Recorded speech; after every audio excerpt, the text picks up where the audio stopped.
Di tengah wabah virus corona atau COVID-19 seperti saat ini, pendaftaran kartu prakerja gelombang keempat di www.prakerja.go.id masih sangat dinantikan oleh masyarakat. Setelah sempat ditunda karena beberapa hal, pihak pelaksana akhirnya membeberkan kapan pendaftaran kartu prakerja gelombang keempat dibuka. Para peserta sebaiknya mempelajari kembali cara mendaftar kartu prakerja di gelombang keempat melalui login di www.prakerja.go.id. Untuk pendaftaran kartu prakerja gelombang keempat, bagi yang lolos verifikasi tahap ketiga tapi tak lolos sebagai anggota, tidak perlu melakukan registrasi ulang. Pendaftaran kartu prakerja cukup login di www.prakerja.go.id dan langsung memilih gelombang selanjutnya jika sudah dibuka. Sementara itu, bagi pendaftar baru harus menyelesaikan sederet prosesi pendaftaran hingga tes seleksi. Dengan langkah-langkah yang pertama, membuat akun prakerja. Masuk ke situs www.prakerja.go.id, masukkan nama lengkap, alamat email, dan kata sandi. Kemudian cek email dari kartu prakerja. Ikuti petunjuk untuk konfirmasi akun email. Setelah konfirmasi akun email berhasil, kembali ke situs prakerja. Isi data diri. Masuk ke akun dengan alamat email, kata sandi yang baru dibuat. Masukkan nomor KTP dan tanggal lahir, lalu klik berikutnya.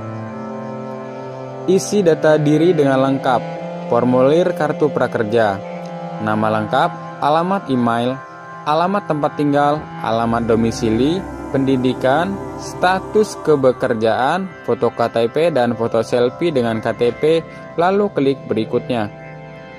Masukkan nomor telepon dan kode OTP yang dikirim melalui SMS. Selanjutnya ikuti tes seleksi. Ikuti tes motivasi dan kemampuan dasar selama kurang lebih 15 menit. Siapkan alat tulis dan kertas bila Anda membutuhkan. Tunggu email pemberitahuan dari kartu prakerja setelah menyelesaikan tes. Setelah mendapatkan email pemberitahuan, kembali ke situs dan gabung ke gelombang pendaftaran. Setelah melewati tahapan membuat kartu prakerja tersebut, peserta tinggal menunggu notifikasi apakah diterima atau tidak sebagai peserta kartu prakerja 2020. Di samping itu, meski sudah memasuki gelombang keempat, fakta baru menyebutkan kalau jumlah pendaftaran kartu prakerja ternyata masih rendah. Namun hal itu tidak disebabkan oleh ketidaktahuan masyarakat tentang program tersebut, melainkan karena manfaat yang mereka terima dirasa kurang sesuai dengan kebutuhan saat ini. Hal tersebut terungkap dari survei yang dilakukan oleh Trade Union Rights Center atau disingkat dengan TURC terhadap 665 responden pada 1 Mei hingga 11 Mei lalu. Berdasarkan survei, 93% responden belum mendaftarkan diri ke program kartu prakerja. 7% sudah mendaftar. Singkat peneliti TURC, Anang Fajar Sidik memaparkan hasil survei. Menurut Anang, ada 2 alasan mengapa mereka belum mendaftarkan diri, yaitu karena tidak berminat dan ragu dengan program tersebut. Mayoritas dari mereka yang tidak berminat karena merasa kurang paham dengan manfaat program yang ditawarkan, sebanyak 40%.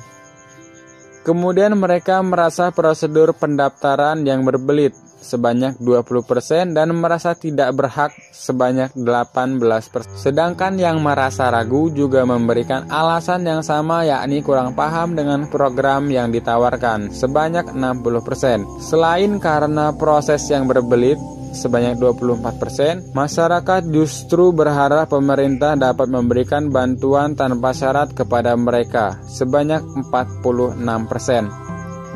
Mereka juga berharap adanya bantuan langsung tunai sebanyak 25% dan bantuan sembako sebanyak 16%. Survei TURC menggunakan metode probability sampling dengan pendekatan multi-method.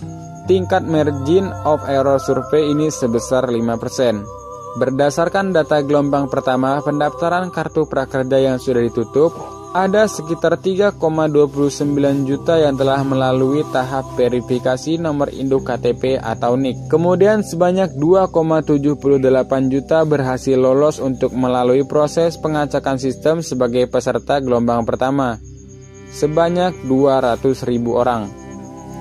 Setiap minggunya, mulai dari 11 April 2020 sampai minggu keempat November 2020 akan dibuka kuota sekitar 164.000 peserta. Pendaftaran dapat dilakukan setiap saat selama 24 jam dalam 7 hari atau dalam 1 minggu. Sebanyak 1,87 orang yang belum lolos dalam tahap awal di gelombang pertama masih memiliki kesempatan di gelombang selanjutnya. Sebagai informasi tambahan, apabila Anda menggunakan e-wallet seperti OVO, GoPay, dan Link, Anda sebaiknya mengupgrade-nya terlebih dahulu.